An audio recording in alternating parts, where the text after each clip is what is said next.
신명기 4장 9절에서 14절입니다. 신명기 4장 9절에서 14절입니다. 오직 너는 스스로 삼가며 내 마음을 힘써 지키라. 그리하여 내가 눈으로 본 그 일을 잊어버리지 말라. 내가 생존하는 날 동안에 그 일들이 내 마음에서 떠나지 않도록 조심하라. 너는 그 일들을 내 아들들과 내 손자들에게 알게 하라. 내가 호렙산에서 내 하나님 여호와 앞에 섰던 날에 여호와께서 내게 이르시기를 나에게 백성을 모으라. 내가 그들에게 내 말을 들려주어 그들이 세상에 사는 날 동안 나를 경외함을 배우게 하며 그 자녀에게 가르치게 하리라 하시매, 너희가 가까이 나와서 산 아래에 서니 그 산에 불이 붙어 불길이 충천하고 어둠과 구름과 흑암이 덮였는데 여호와께서 불길 중에서 너희에게 말씀하시되 음성뿐이므로 너희가 그 말소리만 듣고 형상은 보지 못하였느니라. 여호와께서 그의 언약을 너희에게 반포하시고 너희에게 지키라 명령하셨으니 곧 십계명이며 두 돌판에 친히 쓰신 것이라. 그때의 여호와께서 내게 명령하사 너희에게 규례와 법도를 교훈하게 하셨나니 이는 너희가 거기로 건너가 받을 땅에서 행하게 하려 하심이니라. 아멘. 세상을 살아가는 사람들은 자기 자신이 굉장히 긍정적인 존재이고 굉장히 능력 있는 존재라고 고평가를 내립니다. 물론 뭐 자 존재감이 낮은 사람들은 뭐 스스로를 낮게 평가하고 스스로를 폄하하는 경우도 있지만, 대부분의 사람들은 굉장히 자기 자신을 높게 평가하는 그런 습관 가운데 살아가요. 제가 현장에서 사역을 할 때 주로 듣던 얘기가 뭐냐면, 왜 그렇게 부정적이고 또 왜 그렇게 사람들에 대해서 안 좋게 평가를 내리느냐라는 말입니다. 저는 사람을 잘 믿지 못해요.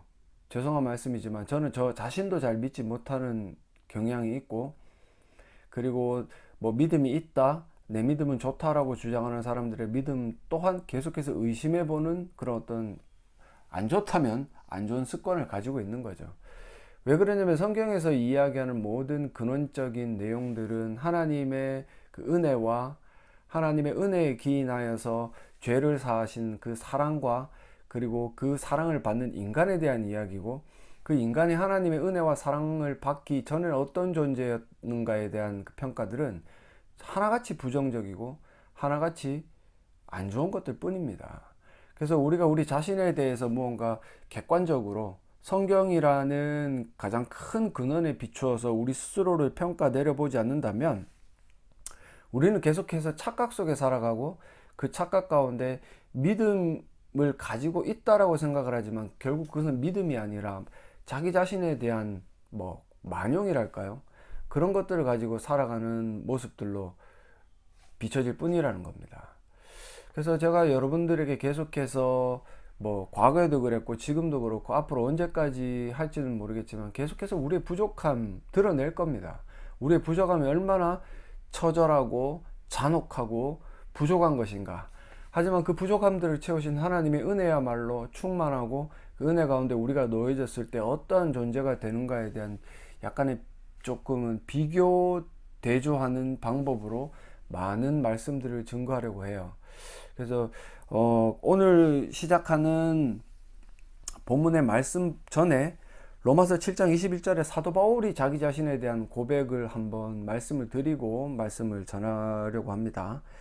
그러므로 내가 한 법을 깨달았노니 곧 선을 행하기 원하는 나에게 악이 함께 있는 것이다. 즉 은혜를 받아서 새 사람이 되어서 예수 그리스도의 통치 가운데 충만하게 임했던 그 사도 바울조차도 자기 자신에게 악이 함께 있다.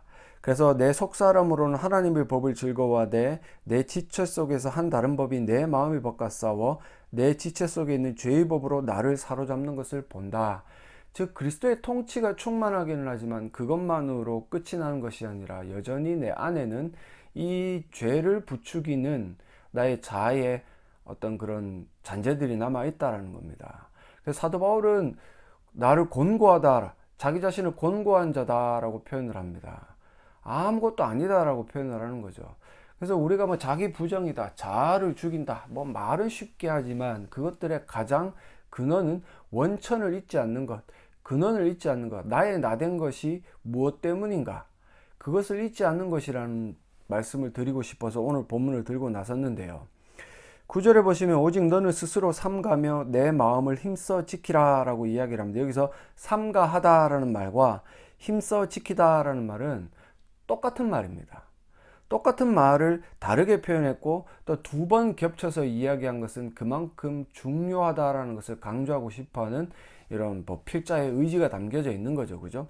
그래서 삼가다, 힘써 지키다라는 말의 의미는 감시하다, 주의하다라는 말이에요. 그러니까 스스로 나 자신을 바라볼 때 나를 감시해라, 나를 주의해라.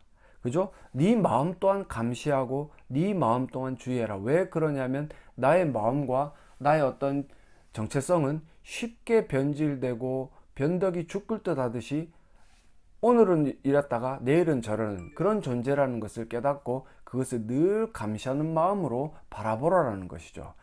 그러면서 그리하여 내가 눈으로 본 그 일을 잊어버리지 말라. 여기서 네가 눈으로 본 그 일은 하나님께서 이스라엘 백성들을 이끌어내셨고 광야에서 지키신 그 모든 행한 일들, 제가 이 일들을 복음이라고 말씀을 드렸어요. 그 일들을 첫째는 잊어버리지 말라.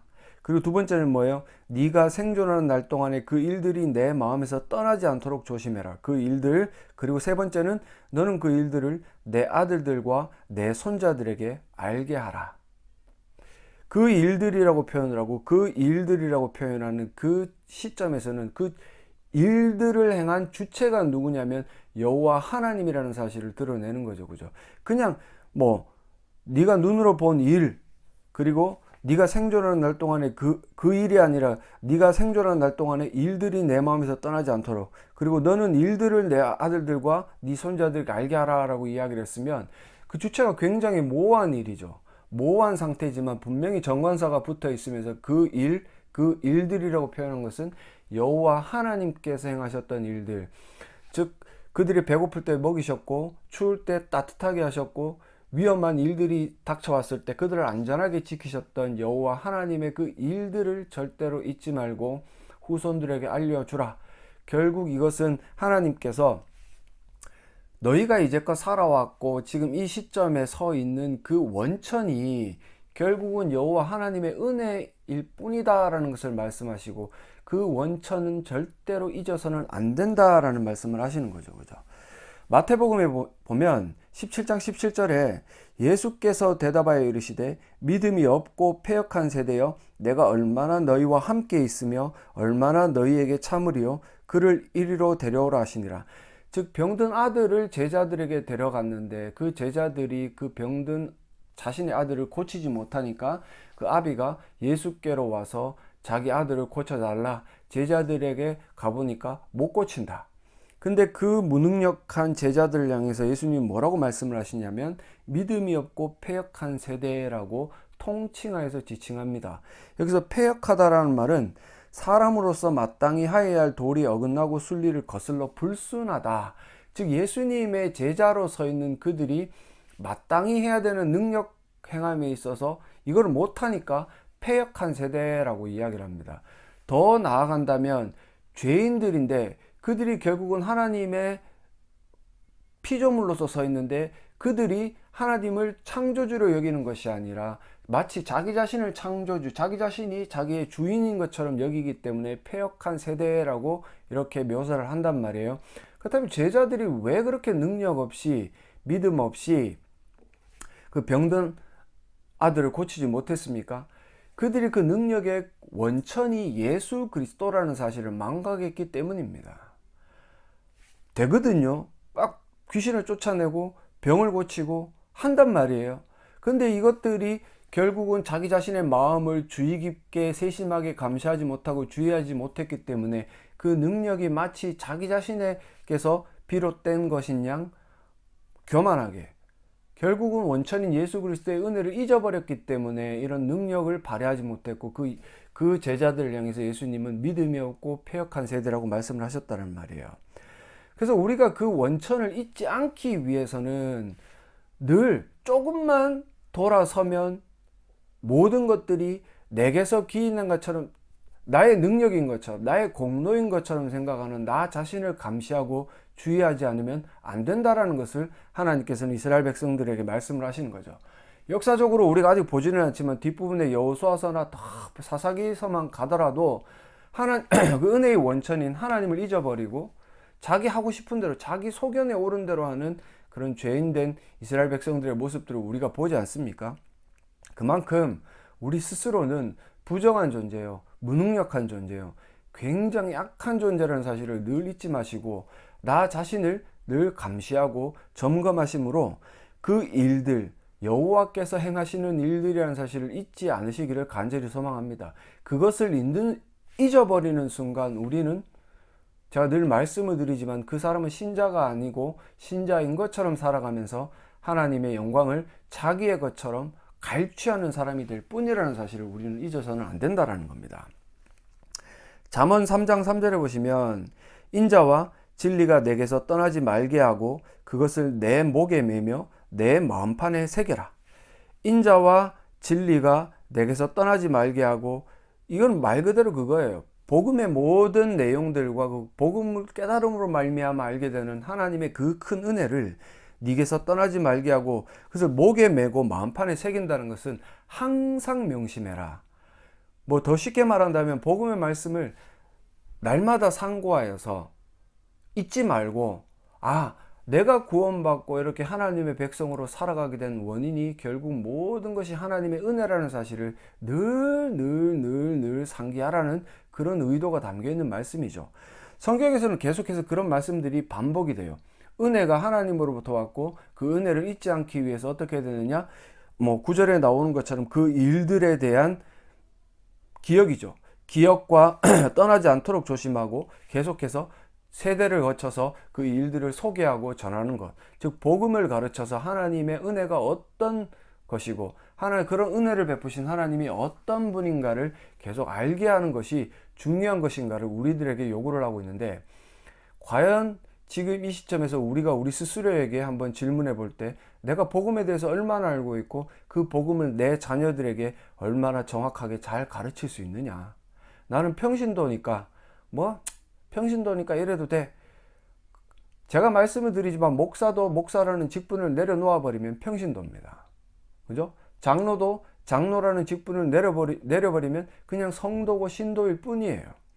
그러면은 가장 근원적인 신자요 성도라는 근원에서는 다 동일해야 되고, 그렇다면 하나님께서 행하셨던 그 은혜와 그 행하신 모든 일들은 우리가 자녀들에게 남겨주고 물려줄 수 있을 정도의 지식과 지혜는 갖추어야 한다. 그러면서 10절과 12절에 보시면 10절에 내가 호렙산에서 내 하나님 여호와 앞에 섰던 날에, 모세가 이제 시내산에서 율법을 받을 때 그때를 이야기하는데, 여호와께서 내게 이르시기를 나에게 백성을 모으라. 모세에게 명령하셔서 이스라엘 백성들을 모아라. 그러면서 무엇을 하시기 위함이었냐, 내가 그들에게 내 말을, 딴 신의 말이 아니라 내 말이라는 거예요. 여호와 하나님께서 내 말을 하시겠다. 이 말은 내가 너희들에게 어떤 일을 행했는지에 대한, 더 쉽게 말하면 은혜를 가르치겠다. 이 말씀을 하시는 거죠. 그죠? 그래서 그들이 세상에 사는 날 동안 나를 경외함을 배우게 하며 그 자녀에게 가르치게 하리라. 앞부분에 나왔던 그 일들을 잊지 않고 마음에서 떠나지 않는 것을 이 10절에서는 하나님을 경외함으로 표현을 했고, 지금 그 일들을 네 아들들과 자손들에게, 손자들에게 알게 하라. 여기서는 네 자녀에게 가르치게 하리라. 결국 하나님께서는 당신의 말씀을 이스라엘 백성들에게 전함으로 말미암아 경외라는 말은 하나님의 주권자 되심을 인정하는 그것에서부터 시작되는 거룩한 두려움이에요.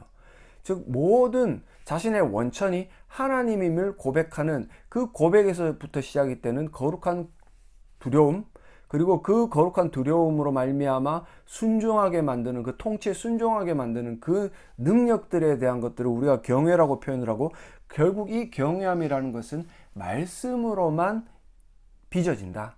말씀으로만 만들어진다. 그래서 이 말씀을 자녀들에게 또한 가르치게 하시려는 목적이 있었고, 근데 이런 어떤 말씀을 그들에게 전했을 때 11절에 나오는 것처럼 하나님의 현현, 하나님의 영광의 현현이 드러나요.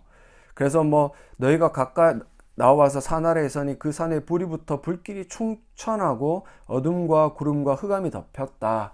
결국 선명하게 무언가 보이지는 않지만 하나님의 현현, 그러니까 형상화가 일어났는데 그것은 말씀이 전해질 때 일어난 거고, 그래서 12절에 여호와께서 불길 중에서 너희에게 말씀하시되 음성뿐이므로 너희가 그 말소리만 듣고 형상은 보지 못하였다. 결국 하나님의 현현을 바라보았다, 영광의 충만함을 바라보았더니 이스라엘이 말씀을 들었지 하나님의 형상을 목도한 것은 아니었단 말이에요. 결국 하나님의 말씀이 하나님의 영광을 드러내고 그 하나님의 영광을 목도한 말씀을 통해서 체험하고 깨닫는 주의 백성들은 하나님을 경외하고 그 말씀들을 자녀들에게 가르치는 그 일들을 행한다. 12절에 한 번 더 등장하는 것은 결국 말씀, 말소리, 형상이 아니라 말소리뿐이다. 근데 혹자들은 참으로 어리석은 게 뭐냐면 자꾸 증거를 찾아요. 성경의 66권의 말씀을 받아들고 그 말씀을 읽고 연구하고 깨달아서 믿음으로 받아들이는 게 아니라 그게 믿음이 없어서 잘 되지 않기 때문에 증거를 찾아요. 그래서 뭐 하나님을 보려고 하거나 뭐 어떤 사역자는 그래요. 성경만 펴면 그 안에 있는 말씀들이 꿈틀꿈틀 살아 숨쉬고 뭐 그건 정신병입니다. 그런 걸 진짜 본다면 그거는 정신분열이에요. 환각을 보는 거잖아요. 환시가 있다는 말이에요. 그거는 정신분열입니다. 병원 가셔야 돼요. 말씀이 꿈틀꿈틀 움직이는 건 그건 비정상적인 거죠. 그죠? 물론 묘사를 하려고 그 말씀이 정말로 생동감 있게 자기에게 전해진다라는 것을 전하기 위한 묘사였는지는 모르겠는데 제가 볼 때는 그런 묘사가 아니라 자기를 드러내기 위해서 그냥 진짜 말씀이 꿈틀꿈틀 막 이렇게 떠다니고 움직였다라고 표현을 하는 것 같아요. 제가 그 사람을 알기 때문에 드리는 말씀이고, 또 혹자들은 어떻게 합니까? 기도를 하면 깊은 단계까지 내려가면 하나님의 음성이 들리고 하나님을 볼 수 있다라고 이야기를 하면서 명상을 합니다. 기도를 하는 게 아니라 명상을 합니다. 말 그대로 뉴에이지 사상에서 온 그런 어떤 헛된 명상법이 기도와 접목이 되어가지고 마치 그게 기도인 것처럼 생각을 하고, 그래서 막 이렇게 졸다가 명상을 하죠. 하다가 2시간, 3시간 앉아있다 꾸벅꾸벅 졸다가 꿈을 꿨는데, 원래 인간의 뇌라는 게 자기가 원하는 게 있으면 그걸 형상화해내는 그런 사기꾼이거든요. 그래서 그런 것들을 바라보면서 하나님을 봤다, 하나님의 음성을 들었다, 그러면서 막 자기 자신이 뭐라도 된 것처럼 생각을 하지만 그 사람의 인생은 결코 그 하나님의 형상을 봤다고 해서 변화가 되고 하나님의 음성을 들었다고 해서 조금 더 변화가 일어나지는 않더라고요. 그것도 병이죠, 그죠? 정신병원 가야 돼요. 가서 정신과 의사한테 약을 처방받아서 약을 먹어야 됩니다. 하나님께서는 구약에서도 이 신명기서를 통해 모세를 통해서 주셨던 말씀이 뭐예요? 말씀으로 하신다. 근데 이게 이때 당시 때야 성문화된 성경이 없었기 때문에 그들에게 정말로 음성을 들려주셨겠지만 지금 우리들에게는 해당되는 사항이 없는 겁니다. 그냥 우리는 성문화되고 정경화된 성경의 66권을 통해서 하나님의 음성을 들어야 돼요. 뜻을 분별해야 된단 말이에요. 그리고 하나님의 그 영광을 우리가 말씀을 통해 체험을 해야 된다는 말이에요. 이런 일들을 행하기 위해서 우리가 노력하고 또 노력을 해야 되는데, 성경에 나오는 도마처럼요, 내가 만져봐야 알겠다. 요한복음 20장 29절에 예수께서 이르시되 너는 그 도마의 태도에 대해서 이렇게 말씀을 하시죠. 너는 나를 본고로 믿느냐? 보지 못하고 믿는 자들은 복되도다. 이 이치들은 예수 그리스도께서 생존하시는 그 당시 때에 있었기 때문에 우리들보다는 더 큰 하나님의 은혜를 입은 거죠. 그죠? 예수 그리스도를 직접 바라보면서 살아왔지만 예수님이 죽고 3일 만에 부활했다는 소식을 믿지 못하고 내가 그 못자국에 손을 넣어봐야 돼, 알겠다, 믿겠다 라고 하니까 예수님이 이런 어떤 질타를 하시는데, 결국 예수께서도 우리들에게 이 말씀을 통해 보여주시고자 하는 것은 뭐예요? 말씀이다. 복음이다. 복음을 듣고 깨닫고 이 복음의 말씀대로 너희가 살아가지 않으면 안 된다라는 것을 이야기하는 거죠. 그래서 여러분들이 이 말씀들을 우리가 딱 받아들였을 때 정말로 이것이 나에게 흡수가 되어서 처음엔 일단은 깨달아져야 돼요. 깨달아져야 되고 깨달아진 그 말씀이 내게 쫙 흡수가 되어서 그 말씀이 나의 삶을 뭐 100%는 아니겠지만 변화시키는 과정이 있다라면 내가 정말 나 자신을 주의하고 감시하면서 오직 하나님의 말씀만이 나의 어떤 삶 가운데, 나의 인생 가운데 설 수 있도록 애를 쓰고 있구나라는 걸 깨달을 수가 있습니다. 그런 일들이 일어나야 되고, 결국 시편에서 말씀한 시편 19편 9절 10절이에요. 여호와를 경외하는 도는 정결하며 영원까지 이르고 여호와의 법, 여기서 도나 법, 쉽게 번역을 하면 복음입니다. 복음. 여호와의 말씀이라고 이야기를 하겠죠. 그죠? 진실하여 다 의로우니 금 곧 많은 순금보다 더 사모할 것이며 꿀과 송이꿀보다 더 달도다. 우리가 그렇게 좋아하는 순금보다 더 사모해야 되는데, 우리는 돈 버는 지식은 머릿속에 집어넣으려고 바둥바둥 애를 씁니다. 여러분들 생각을 해보세요. 부업을 하기 위해 공부하고, 인터넷 뒤져가지고 공부하고, 직장 가운데 내가 조금 더 승진 빨리 하려고 공부는 열심히 하는데, 여러분들 실상 복음을 공부합니까? 그리고 이게 송이꿀과 송이꿀보다 더 달아서 입에 달고 있어도 괜찮은데, 그만큼 상고하면서 말씀을 내 삶 가운데서 계속해서 가지고 살아갑니까? 그렇다고 직장 가서 성경을 보라는 얘기는 아닙니다. 직장 가면 직장 일하고, 집에 와서 여러분들이 좀 시간을 특별히 내어서 공부하고 연구하고 말씀을 보고 있느냐? 피곤하죠. 맨날 피곤합니다. 너무 피곤병이 그렇게 만성 피로입니까? 병원 가보십시오. 성경도 1시간 정도 연구할 힘이 없다라면 그거는 만성 피로예요. 병원 가서 나아야 되죠. 근데 제가 볼 때는 피곤도 하시겠지만 주로 의지가 없는 거죠. 어떻게 공부해야 될지도 모르겠고, 무엇을 봐야 될지도 모르고, 교회에서는 또 그것도 가르치는 상황이 없기 때문에 난감한 건 사실입니다. 그러면 여러분들이 그 난감한 사실 가운데 어떻게 나서야 돼요? 배울 수 있고 가르칠 수 있는 환경을 조성해 달라고 교회에 요청을 해야 되는 거죠. 근데 안 합니다. 하면 들어주지도 않고 별나다고 낙인이 찍혀버리죠. 그게 우리의 현실입니다. 복음이 중요합니다. 말씀이 우리에게 생명입니다. 이런 슬로건들은 교회에서 내세우지만, 그렇게 생명보다 중요한 생명인 말씀을 가르치려고 애쓰는 교회는 극히 드물다라는 것을 말씀을 드리고 싶다라는 거죠. 근데 성경에서는 하나님께서 말씀으로 행하셔서 그 말씀이 우리 세대, 이후 세대에까지 전달되도록 하려고 하신다는 그런 거룩한 목적, 원천을 잊지 않기 위한 그런 거룩한 목적을 우리들에게 제시하시는데, 우리는 그 말씀들을 듣지 않기 때문에 은혜라는 단어는 입에 담고 있지만 절대로 그 은혜의 의미는 모르고 살아가는 게 우리의 현실이라는 겁니다. 그러면서 13절로 넘어가면 여호와께서 그의 언약을 너에게 반포하시고 너에게 지키라. 이 언약이 뭡니까? 이 언약을 혹자들 이렇게 이야기를 율법을 지켜서 거룩한 그 주의 나라 안에서 살아가는 것, 그게 언약이다. 너희가 내 언약을 지키면, 제가 지난주에도 말씀을 지켰지만 가감하지 않고 완전하게 지키면 너희가 나의 백성이 될 거야. 표면적으로는 그거 맞습니다. 하지만 그게 언약이 아니라 그거는 조건이에요. 조건이라는 말이죠.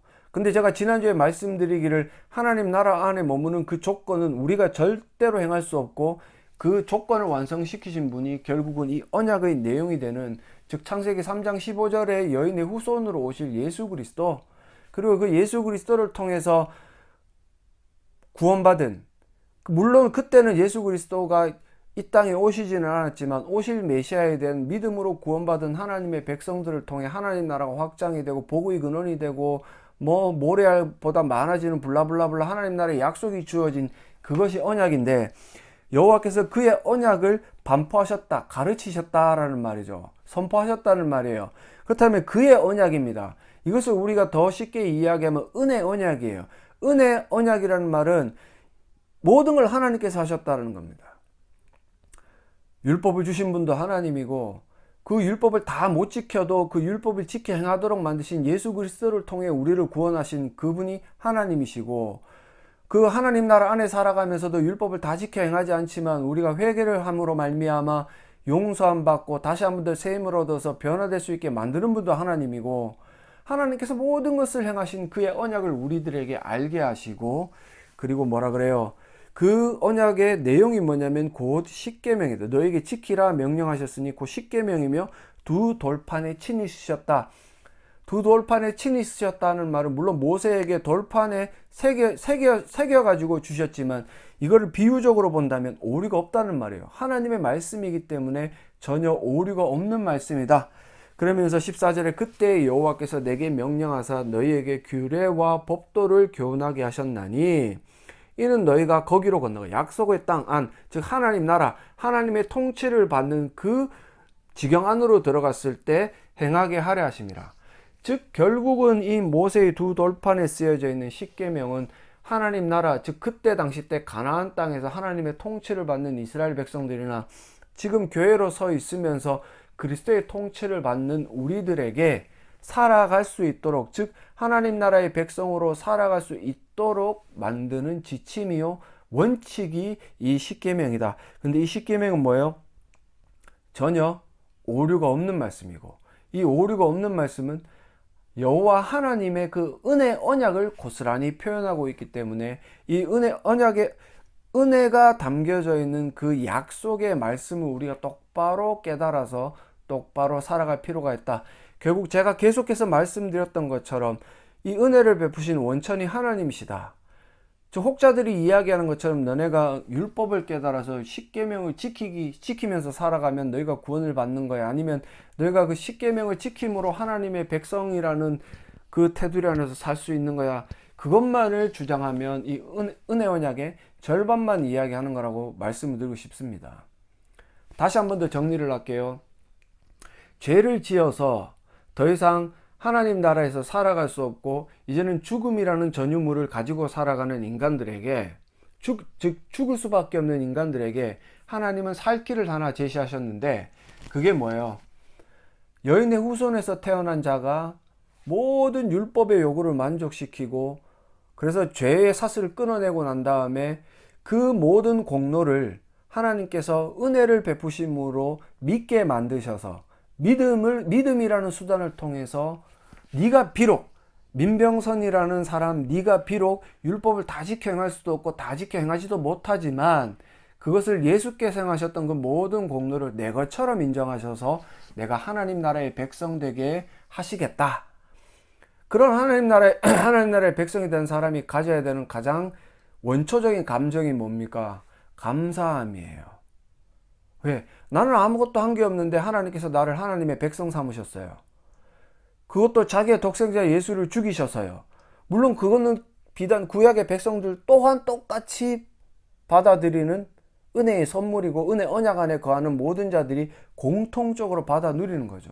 그래서 구약의 이스라엘 백성들이나 지금 신약의 민병선이라는 저나 하나님의 은혜로 이렇게 구원을 받아서 살아가기 때문에 감사해야 되고, 감사하는 사람은 원천을 잊어버리지 않는다. 원천을 잊어버리지 않기 위해서 나를 감시하고 나에게 주의를 기울여서 내가 조금이라도 무언가 하나님의 은혜를 떠나서 나의 공로, 나의 노력, 나의 어떤 열심을 향해서 영광을 돌리려고 애를 쓰면 그것을 끊어내야 된, 그걸 끊어내기 위해서는 어떻게 돼요? 계속해서 하나님의 말씀을 듣고 깨닫고 연구해서 후손들에게 물려주는 이런 작업들이 필요하다는 사실을 오늘 모세가 지금 우리들에게 이야기를 하고 있는 겁니다. 그래서 하나님 나라의 법인 율법은요, 거룩하고 선하고 의롭기 때문에 그 율법 주의로 넘어가면 그게 문제가 되겠지만, 정말 하나님의 은혜 가운데 구원을 받아서 내가 이 율법을 지킴으로 하나님이 내게 베풀어 주신 은혜에 조금이라도 보답을 하고자 하는 사람들에게 이 율법은 정말로 건전한 거고 행복한 거고 거룩한 겁니다. 고린도전서 1장 18절에 십자가의 도가 멸망하는 자들에게 미련하다. 즉 세상에 관심을 기울이고 순금을 더 쫓아가고 막 그 순금을 캐기 위해서 세상의 잡다한 지식들, 아무짝에도 쓸모없는 상대성을 가지고 있고 코에 걸면 코걸이, 귀에 걸면 귀걸이가 되는 그런 지식들만을 잡다하게 집어넣는 그 사람들에게는 이 절대성을 띠고 있고 하나님 한 분만을 우리들의 창조주로 고백을 하는 이 십자가의 도가 미련한 게 되는 거예요. 그래서 여러분들이 이 십자가의 도, 즉 복음을 들어보고 믿어지지 않고 이거 무슨 말이고 무슨 헛된 소리고 라고 생각을 하면 여러분들 스스로가 믿음이 없다라는 것을 드러내는 겁니다. 그래서 구원을 받는 우리에게는 하나님의 능력이 되는데, 결국은 하나님의 능력으로 우리가 구원을 받는 것은 이 십자가의 도, 즉 복음의 말씀으로 되는 것. 즉 복음의 말씀, 믿음은 들음에서 나고 들음은 그리스도의 말씀으로 말미암았다. 물론 하나님의 은혜가 그 앞서 선행을 해야 되겠지만, 결국은 우리로서 할 수 있는 이 복음의 말씀조차 우리가 듣기를 거부한다면 우리에게는 믿음이 없다라고 인정을 해도 무방합니다. 제가 말씀드려요. 나 피곤하다. 성경 볼 시간이 없다. 성경도 모르고 성경대로 살 의지도 없고 하나님의 은혜가 무엇인지, 나를 구원한 원천이 하나님이라는 사실을 받아들이지 못하는 그런 존재들이 이 말씀을 듣는 가운데 있다면 여러분들 믿음 없는 겁니다. 정신 차리셔야 돼요. 그냥 내가 교회를 수십 년 다녔고 교회에서 열심히 했고 직분이 있고 지금도 11조 하고, 그거는요 아무것도 아니에요. 그거는요 사도 바울이 이야기하는 배설물이에요. 똥이에요, 똥. 오직 우리들을 우리 신자답게 하나님 나라의 백성답게 만드는 것은 은혜요, 복음이요, 그리스도의 통치, 그것밖에는 없다라는 말씀을 드리고 싶다라는 겁니다. 잠언 1장 7절에 여호와를 경외하는 것이 지식의 근본이거늘 미련한 자는 지혜와 훈계를 멸시한다. 여호와를 경외한다는 것, 경외라는 말의 근본이 제가 조금 전에 말씀드렸지만 주권을 여호와께 두는 겁니다. 더 쉽게 말하면 오늘 이 복음, 이 말씀에 비추어 말한다면 원천을 예수 그리스도와 여호와 하나님께 두는 거예요. 원천을 거기다 둔다는 말은 그 통치에 내가 순종한다는 말이고, 통치에 순종한다는 말은 내가 하나님 나라를 살아가고 있고, 하나님 나라를 살아간다는 말은 내가 하나님 나라의 백성이라는 말입니다. 그래서 이 모든 하나님의 통치가 내게 임하고, 이 통치가 내게 임하기 위해서 내가 원천이 무엇인가를 깨닫고, 원천이 무엇인가를 깨닫기 위해서는 여호와의 그 일들, 행하셨던 일들을 내가 알아야 되는데, 그것이 복음이고, 그 복음을 지금 우리가 얼마나 알려고 노력하고 깨달으려고 애를 쓰고 있는가. 하나님 나라의 백성인 저는요, 지금 운전하고 와가지고 막 진짜 피곤해요. 피곤해서 아무것도 못할 때가 많고, 그저 일주일에 이 주일날 말씀 한 편 준비하려고 그래도 버둥버둥 하는데, 그래도 이 말씀을 통해 깨닫는 바가 내게 있을 때 얼마나 기쁜지요. 물론 저의 그 어떤 나태함과 게으름 때문에 지금은 복음 강좌도 녹화도 아직 못하고 있는 실정이긴 하지만, 근데 지금 저는 그렇게 생각을 해요. 조금은 뭔가 이게 중요도가 나에게 좀 더 올라간다면 다시 한번 더 복음 강좌도 녹음하고 녹화하면서 또 공부도 더 열심히 하겠죠. 할 거예요. 믿어주세요. 근데 한순간도 제가 이 말씀을 떠나서 아이고 이제 말씀 안 봐도 되겠지라고 생각해 본 적 한 번도 없다라는 겁니다. 왜 그래요? 저는 말씀을 떠나면 겁이 나요. 조금이라도 이 설교 한 편이라도 준비한다고 바둥바둥 할 때 그래도 내 마음에는 안도감이 일어나고 하나님과의 그 유대감이 계속해서 유지가 되는 겁니다. 기도도 할 때도 있지만 기도만으로 그게 이루어지지는 않기 때문에 제가 말씀을 부여잡고 살아가는 거예요. 그래서 지금 딱 좋은데요. 지금 코로나 시대에 어디 갈 데도 없고 교회도 마찬가지 할 것도 없는데 말씀 좀 가르치세요. 말씀 좀 연구 좀 하고 책도 좀 보고 성경도 좀 읽고요. 그래야 됩니다. 지금 이 시기가 어떻게 보면 교회나 그 안에 거하는 성도들에게 황금기가 될 수가 있어요. 우리가 우리의 주의를 딴 데로 팔았던 그런 어떤 분주복잡했던 시대가 아니고, 지금은 조금은 어떻게 보면 잠잠한 시대이기 때문에 이 황금기에 여러분들이 말씀을 상고하여서 여호와의 그 일들을 깨달아서 나에게 원천이 오직 은혜요 하나님 한 분밖에 없구나 라는 사실을 깨달아서 믿음이 없는 사람이 믿음이 생길 수도 있고, 믿음이 약한 사람이 강해질 수도 있고, 믿음이 강한 사람은 그 강함을 계속해서 유지하면서 늘 평강 가운데 거할 수 있는 일들이 일어날 수 있습니다. 그래서 오늘 본문의 이 내용처럼 결국 하나님은 말씀으로 행하시는 분이요, 그 말씀으로 우리를 이끌어 가셔서 세대 세대에 이 신앙의 유산을 물려주시기를 원하고 있고, 이 말씀으로 그 원천, 은혜 언약, 그 은혜 언약이라는 원천을 잊지 않게 만드시는 분이라는 사실을 깨달으시기를 간절히 소망합니다. 그래서 이 힘든 시기이지만 오히려 황금기로 여러분들이 전환하셔서 말씀을 연구하고 상고하심으로 말미암아 나의 나된 것의 가장 큰 원천이 가장 큰 것이 아니라 유일한 원천이 하나님 한 분뿐임을 고백하심으로 하나님의 영광 가운데 늘 평강을 맛보시는 저 여러분들이 되어주시기를 간절히 소망합니다.